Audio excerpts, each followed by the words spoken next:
Are you ready? Check out the latest from Bizista. It's trending videos. We're here to bring you awesome content. Whether you're working as a retail salesperson, a registered nurse, a professor at a university, or even an accountant in a firm, loving your work is one of the most important steps towards maximizing productivity and fulfilling one's dreams and goals.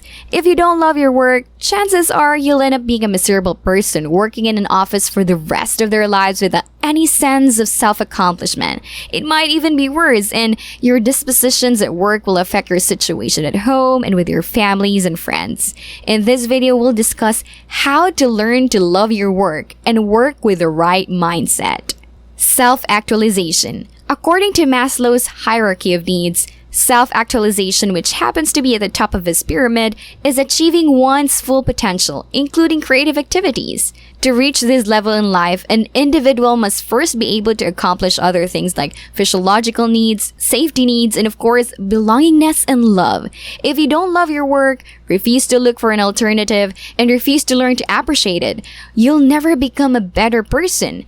Even if you did, you'd end up miserable. We owe it to ourselves to find a job that we can fall in love with. Practicing gratitude. Self-fulfillment is a tricky process and hard to achieve, but practicing gratitude is a huge step towards it. No matter what you feel regarding your current job, despite it sometimes being difficult to think of the positives, or despite it being hard to remember why you took it in the first place, it's still important to be grateful for your job. Of course, this doesn't mean that you should put up with the work you hate if you have other choices available, but be grateful. Keep a gratitude journal or buy a post-it note for your office or workplace, and every day try to come up with something new to write and remind you of the good things you're grateful for in this job.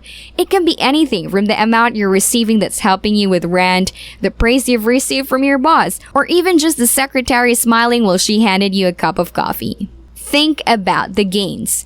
Even if your job isn't something you see yourself doing your entire life, it's okay to think of it as a stepping stone. Think of all the skills and knowledge that you're gaining from this experience in work, and think about how they can and how they have made you a better person. If you can't think of any skills and knowledge that you're gaining from your current work, and if you absolutely hate it, then use it as a motivation to find a new job. Improve the workplace. Valuing the people you work with, encouraging one another, taking much needed breaks, and having fun with them once in a while are important for improving the workplace environment. Simple things like saying thank you to the coworker who rarely smiles, or buying the janitor who cleans your entire floor a cup of coffee are bound to build relationships to help you appreciate work more. Remember, work isn't just handing in the report by the end of the day or finishing the quota your supervisor expects you to finish on time. It also requires constant communication and building relationships with your coworkers. Nothing is perfect.